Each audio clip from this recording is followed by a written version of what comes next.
आस्था के दीप में आज हम महाशिवरात्रि से जुड़ी हुई एक कथा सुनेंगे जो शिव पुराण में संकलित है।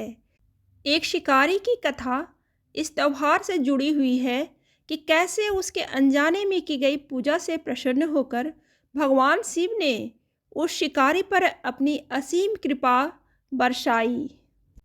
प्राचीन काल में किसी जंगल में गुरुद्रुह नाम का एक शिकारी रहता था जो जंगली जानवरों के शिकार द्वारा अपने परिवार का भरण पोषण किया करता था।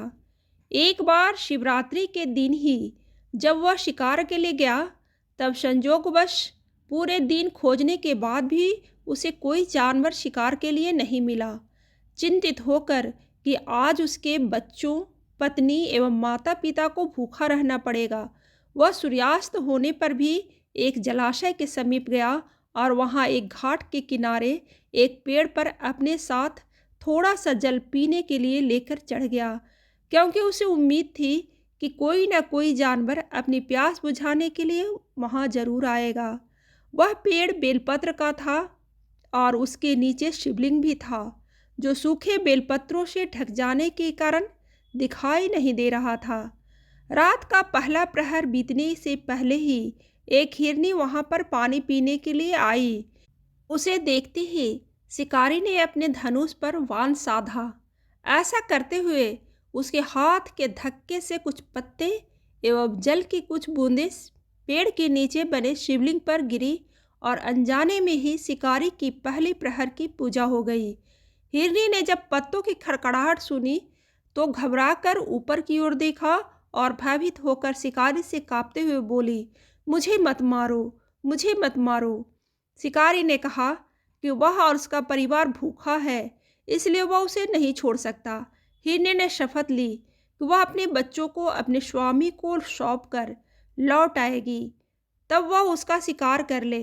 शिकारी को उसकी बात पर विश्वास नहीं हो रहा था। उसने फिर से शिकारी को यह कहते हुए अपनी बात का भरोसा करवाया कि जैसे सत्य पर ही धरती टिकी है, समुद्र मर्यादा में रहता है और झरनों से जल धाराएं गिरा करती हैं, वैसे ही वह भी सत्य बोल रही है। क्रूर होने के बावजूद भी शिकारी को उस पर दया आ गई और उसने जल्दी लौटना कहकर उस हिरनी को जाने दिया। थोड़ी ही देर गुजरी कि एक और हिरनी वहां पानी पीने आई।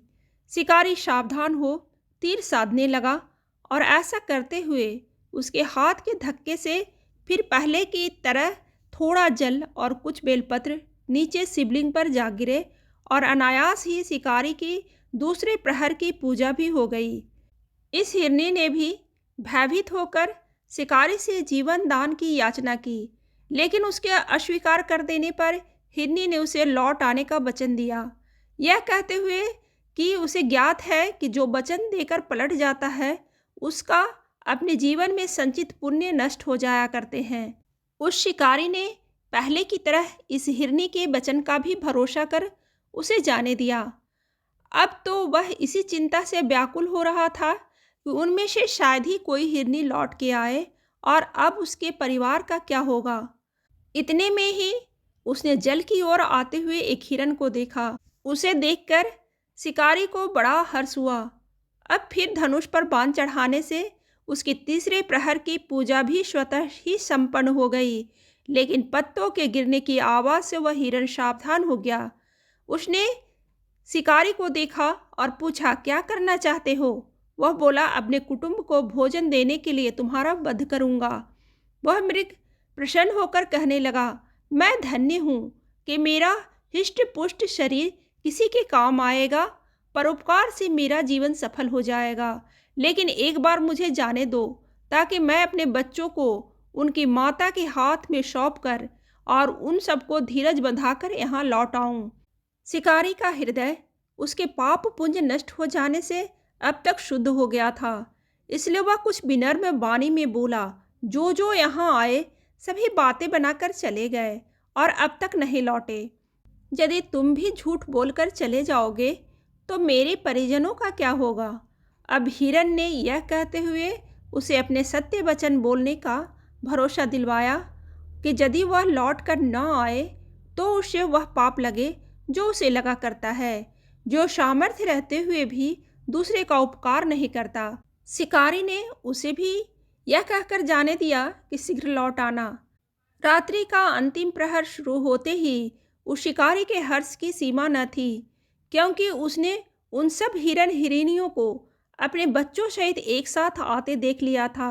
उन्हें देखते ही उसने अपने धनुष पर बाण रखा और पहले की ही तरह उसके चौथे प्रहर की भी शिव पूजा संपन्न हो गई।